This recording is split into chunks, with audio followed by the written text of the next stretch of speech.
జై శ్రీరామ్. అందరికీ నమస్కారం. వెల్కమ్ టు న్యూస్ అఖండ. నేను మీ కస్తూరి శ్రీధర్. మిత్రులారా, మన భారత ఆర్మీ మొదటిసారి ఒక సంచలన నిర్ణయం అయితే తీసుకుంది. ఇంతకు ఏందా నిర్ణయం, ఏందా కథ అనేది ఈ న్యూస్ ద్వారా మీకు చెప్పే ప్రయత్నం చేస్తా. ఓకేనా? 2014 నుంచి ఇప్పటి వరకు జమ్మూ కాశ్మీర్లో మన భారతీయ ఆర్మీ కఠినమైన చర్యలు తీసుకుంటా వస్తుంది. అయితే మత పిచ్చితో రగిలిపోతున్నటువంటి జిహాదీలకు ఈ కఠిన చర్యలు కూడా ఆగడంలే. అంటే బాగా బలిసిపోయిన దునపోతలకు బలిసినట్టు శరీరాల్లో అది ఎంత గట్టిగా కొట్టినా కూడా వాటికి ఆనడంలే. ఏదే ఒక రకంగా చెప్పాలంటే తినడానికి తిండి లేనటువంటి ఈ గబ్బు వేదవలకు మన ప్రభుత్వం వేసే ముష్టి తప్ప వేరే గతి అయితే లేదు. ఈ జిహాదీగాళ్ళు కావాలనుకుంటున్నటువంటి ఈ పాకిస్తాన్లో కనుక చేరితే ముష్టి ఆడుకోవడం తప్ప మరేమీ చేయలేరు, చేత కాదు, సేవలేదు కూడా. ఇంకొక మాట చెప్పేదా, ఈ పాకిస్తాన్ వాళ్ళకు ఉండేటటువంటి ఆదాయ వనరుల్లో ఒకటేందో తెలిసిన అడుక్కోవడం. అడుక్కుంటా కొన్ని కోట్ల రూపాయలు సంపాదించారంటే వాళ్ళు. ఏది పాకిస్తాన్లో కాదు, సౌదీకి పోయేది, దుబాయ్కి పోయేది, అవరు బయట దేశాలకు పోయేది. ఇదే వృత్తి అనమాట, అడుక్కోవడమే వృత్తి. అట్లా దీంతో భారత ఆర్మీ మరింత బలంగా చర్యలు ఎత్తే చేపడుతుంది. అత్యంత కఠినమైనటువంటి నిర్ణయాలు తీసుకుంటుంది. ఇకపైన తీవ్రవాదులకు నిలువ నీడ లేకుండా చేయాలని చెప్పేసి ఒక నిశ్చితాభిప్రాయానికి అయితే వచ్చారు. సరే, 2 రోజుల క్రితం కాశ్మీర్లోని అనంతనాగ్ జిల్లాలోని పహల్గాం ప్రాంతంలో మన హిందువులపైన ఈ ఇస్లామిక్ తీవ్రవాదులు విచక్షణారహితంగా దాడి చేసిన సంగతి మీకు అందరికీ కూడా తెలిసిందే. ఈ దాడుల్లో 26 మంది అమాయకులు అయితే చనిపోయినారు. ఇక ఈ తీవ్రవాద దాడుల్లో మొత్తంగా 7 మంది తీవ్రవాదులు పాల్గొన్నారు. వీళ్ళలో 4 పాకిస్తాన్ నుంచి వచ్చినటువంటి తీవ్రవాదులు కాగా 2 కాశ్మీర్కి చెందినటువంటి తీవ్రవాదులు అనమాట. ఇక 7వ తీవ్రవాది గురించి ఇంకా తెలియాల్సి ఉండాలి. ఇక పోతే ఈ లోకల్ కాశ్మీర్ తీవ్రవాదుల పేర్లు వచ్చేసి ఆసిఫ్ ఖాన్, ఆదిల్ షేక్. వీళ్ళిద్దరిది కూడా కాశ్మీరే. అదేదో ఒక మాట చెప్తారు కదా, ఉగ్రవాదానికి మతం లేదని. మరి వీళ్ళేంది, వీళ్ళు ఆసిఫ్ ఖాన్ అంట, ఆదిల్ షేక్ అంట, వీళ్ళు ఏ మతానికి చెందిన వాళ్ళు వీళ్ళ? అంటే నేను వాళ్ళందరినీ, అంటే ఆ మతంలో ఉండే వాళ్ళందరినీ కూడా నేను తీవ్రవాదులు అనడంలే. కానీ విషయం ఏంటంటే ఉగ్రవాదానికి మతం ఉండాలి, లేదంటే ఎట్టా? ఇప్పుడు పిల్లి కదా కళ్ళు మూసుకొని పాలు తాగుతాను నన్ను ఎవరు చూడలేదనుకున్నట్టు ఇప్పుడు చేసే పనులన్నీ కూడా చేర్చ ఉగ్రవాదానికి మతం లేదంటే ఎట్టా? ఇప్పుడు ముస్లింలందరినీ కూడా ఆడ పక్కకు పంపించి హిందువుల మీద ప్రత్యేకంగా హిందువులను టార్గెట్ చేసి మరి వాళ్ళ మీద దాడులు చేసి వాళ్ళని చంపేస్తే ఇప్పటికి కూడా ఉగ్రవాదానికి మతం లేదంటే ఇది ఏం మాట్లాడాలి ఇంకా? ఇప్పుడు ఈ వారం ఇవి ఉన్నారు కదా అంతా కూడా, మిగతా వాళ్ళంతా వాళ్ళు వచ్చి అయ్యా ఇది తప్పు, ఈ విధంగా చేయకూడదు. ఇక్కడ భారతదేశంలో హిందువుల మెజార్టీ లేనప్పటికీ హిందూ ముస్లిం బాయ్ బాయ్ అనే విధంగా చూస్తున్నారు, పరమత సహనాన్ని పాటిస్తున్నారు. మరి వాళ్ళను ఎట్లా మీరు చంపుతారు? మీరు ఆడ పాకిస్తాన్ నుంచి వచ్చి వాళ్ళని చంపేస్తే ఇక్కడ తీవ్రమైనటువంటి ఉద్రిక్తలన్నీ కూడా ఏర్పడతాయి. దానివల్ల ఏంటంటే మాకు కూడా ఇబ్బందిగా ఉంటుందని చెప్పి ఎవరైనా ఖండించారా? మీరు చేసే పని తప్పనేసా? వాళ్ళు ఎదముండా కొడుకులు వాళ్ళు, పాకిస్తాన్ వాళ్ళు.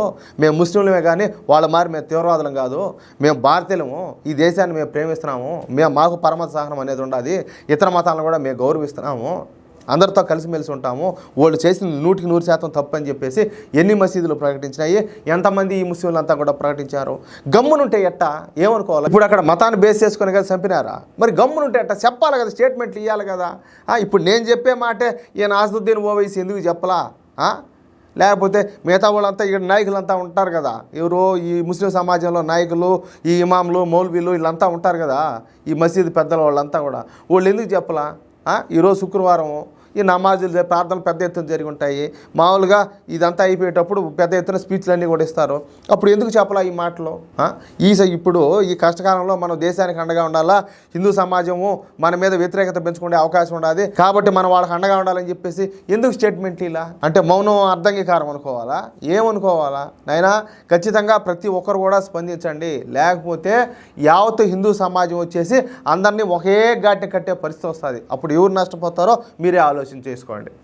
ఎందుకంటే నిద్రలేస్తే వ్యాపారాలు జరగాలన్నా లేకపోతే ఉద్యోగాలు చేసుకోవాలన్నా కూడా ఇంకొకరి మీద ఆధారపడే జరిగేది. ఎవరికి సొంతంగా జరగవు కదా. ఇక్కడ ఉపాధి పోయిందనుకో, వ్యాపారాలు దెబ్బతినిపోయినాయి అనుకో, పాకిస్తాన్లో వాళ్ళు ఎట్ట అడగతింటారో మళ్ళీ ఏడ మనం అట్ట అడగతినాలా. అది మాత్రం ప్రతి ఒక్కరు గుర్తుపెట్టుకుంటే మన భవిష్యత్తుకే మంచిది. ఇకపోతే ఇప్పుడు వీళ్ళిద్దరు ఉన్నారు కదా, ఎవడు ఆసిఫ్ ఖాన్, ఆదిల్ షేక్, వీళ్ళిద్దరిది కూడా కాశ్మీరే.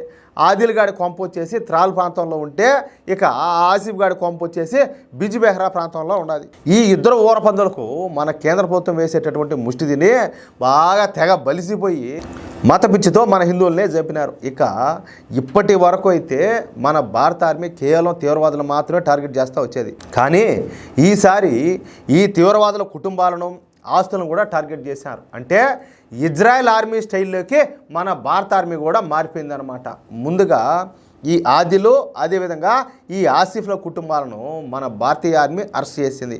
వాళ్ళ నుంచి నిజాలు రాబట్టడానికి ఈ తీవ్రవాదుల కుటుంబాలను ముందుగా అరెస్ట్ చేసి స్టేషన్కి అయితే తరలించారు. ఆ తర్వాత ఈ ఆసిఫ్ అదేవిధంగా ఈ ఆదిల్ ఇళ్లకు ఎల్ఈడి బాంబులను అమర్చి ఆ 2 ఇళ్లను కూడా పేల్చేశారు. దెబ్బతో ఆ 2 కొంపలు కూడా పీస్ అయిపోయినాయి, నామరపాలు లేకుండా పోయినాయి.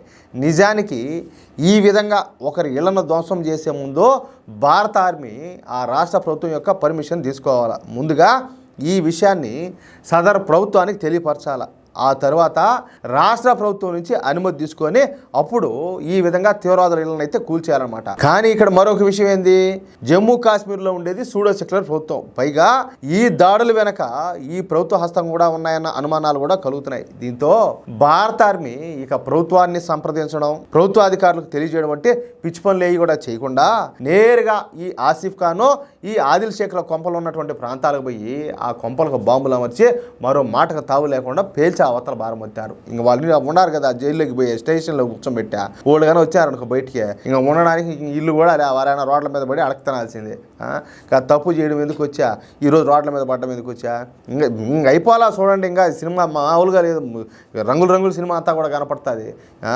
కాదురా మీరు ఏడబుట్టారు, ఎవరికి సపోర్ట్ చేస్తున్నారు, ఏంది ఇదంతా కూడా. మిత్రులారా, ఈ న్యూస్ కనుక మీకు నచ్చినట్లయితే ఖచ్చితంగా ఈ న్యూస్ నలుగురికి షేర్ చేయండి. అదేవిధంగా ప్రతి ఒక్కరు కూడా మీ యొక్క అమూల్యమైన అభిప్రాయాలు ఖచ్చితంగా కామెంట్ చేయండి. ఇక్కడ ఇంకొక విషయం ఏంటంటే, ఇంతవరకు మీరు కనుక మన ఛానల్ సబ్స్క్రైబ్ చేసుకున్నట్లయితే ప్రతి ఒక్కరు కూడా మన ఛానల్ సబ్స్క్రైబ్ చేసుకోండి, సపోర్ట్ చేయండి ప్లీజ్. జై శ్రీరామ్.